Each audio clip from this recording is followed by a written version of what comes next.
Welcome back.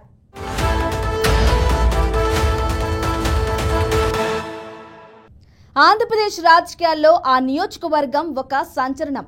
దివంగత ముఖ్యమంత్రి ఎన్టీఆర్ ప్రాతినిధ్యం వహించిన నియోజకవర్గం అదే. 1983లో టీడీపీ పుట్టినప్పటి నుండి నేటి వరకు ఓటమి ఎరుకని నియోజకవర్గం ఇది. అక్కడి ప్రత్యర్థి ఎవరైనా టీడీపీ అభ్యర్థి చేతిలో ఓటమి మాత్రం ఖాయం. అలాంటి కంచుకోటకు బీటలు పడబోతున్నాయనే టాక్ ప్రస్తుతం చర్చనీయాంశంగా మారింది.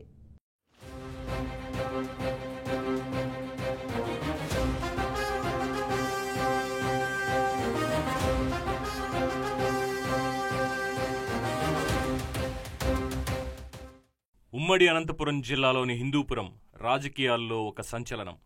టీడీపీకి కంచుకోట ఇది. ఆ పార్టీ ఆవిర్భావం నుంచి ఇప్పటి వరకు ఒక్కసారి కూడా ఓడిపోలేదు. అక్కడ పోటీ చేసిన ఏ పార్టీ అభ్యర్థి అయినా టీడీపీ అభ్యర్థి చేతిలో ఓడిపోవడం అనేది కామన్. 1983 నుంచి టీడీపీకి విజయాన్నందించిన నియోజకవర్గం ఇది.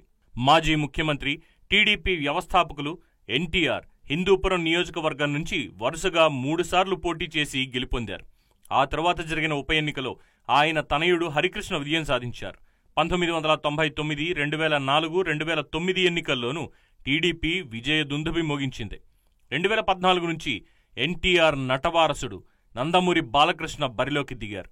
అప్పటి నుంచి వరుసగా 3 సార్లు గెలిచి హ్యాట్రిక్ కొట్టారు.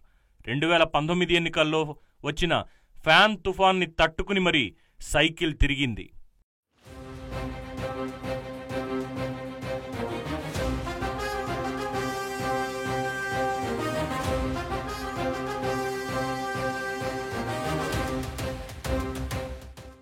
ఇక 2024 ఎన్నికల్లో హిందూపురం నుంచి బాలకృష్ణ బంపర్ మెజార్టీతో విక్టరీ కొట్టాడు.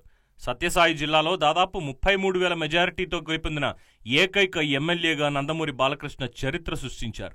హిందూపురం నియోజకవర్గ ప్రజలు తెలుగుదేశం పార్టీని గత 40 ఏళ్లుగా ఆదరిస్తూ వస్తున్నారు. భవిష్యత్తులోనూ హిందూపురంలో టీడీపీకి తిరుగు ఉండదు అనేది నియోజకవర్గ ప్రజల చర్చ. ప్రియతమ హిందూపురం శాసనసభ్యులు నందమూరి బాలకృష్ణ గారి నేతృత్వంలో హిందూపురం అభివృద్ధి దిశగా ప్రయాణం చేస్తూ ఉంది.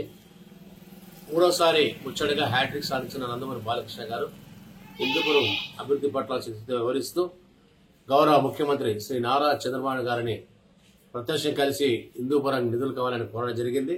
అందులో భాగంగా ఈరోజు హిందూపురం మున్సిపాలిటీకి 160 కోట్ల రూపాయలతోటి తాగునీటి సమస్య శాశ్వత పరిష్కారం కోసం కింద గతంలో 194 కోట్ల రూపాయలతో తాగునీటి సమస్య తీర్చిన నందమూరి బాలకృష్ణ గారు ఇంకా మరింత ఉపయోగకరమైన సేవలు అందించాలి, ప్రజలకు మెరుగైన సేవలు అందించాలి. హిందూపురం నియోజకవర్గంలో తెలుగుదేశం పార్టీకి మంచి పట్టు ఉంది. కేవలం మున్సిపాలిటీ, టౌన్ పరిధిలోని 2 లక్షలకు పైగా జనాభా ఉన్నారు. మొత్తం దాదాపు 38 వార్డులు ఉన్నాయి. ప్రస్తుతం స్పెషల్ గ్రేడ్ మున్సిపాలిటీగా కొనసాగుతోంది. అందుకే ఎమ్మెల్యే నియోజకవర్గ అభివృద్ధిపై స్పెషల్ ఫోకస్ పెట్టారు. త్రాగునీరు, ఇరుకు రోడ్లు, డ్రైనేజీ, లైటింగ్ సిస్టమ్ అన్ని సమస్యలపై స్పెషల్ ఫోకస్ పెట్టారు. 3 రోజుల క్రిందట అభివృద్ధి పనులకు దాదాపు 700 కోట్ల రూపాయల మేర హిందూపురం కౌన్సిల్ ఆమోదం తెలిపింది.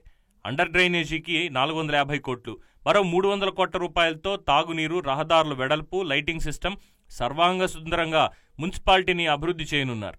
హిందూపురం రూరల్, చిలమత్తూరు, లేపాక్షి మండలాలకు సంబంధించి ఇప్పటికే పంచాయతీరాజ్ శాఖ నుంచి హిందూపురానికి 300 కోట్ల రూపాయల నిధులు మంజూరయ్యాయి. దీంతో గ్రామాల్లో సీసీ రోడ్లు, డ్రైనేజీలు, తాగునీటి సమస్యల పరిష్కార విషయంలో కూటమి నేతలు దూసుకు వెళ్తున్నారని తెలుస్తోంది.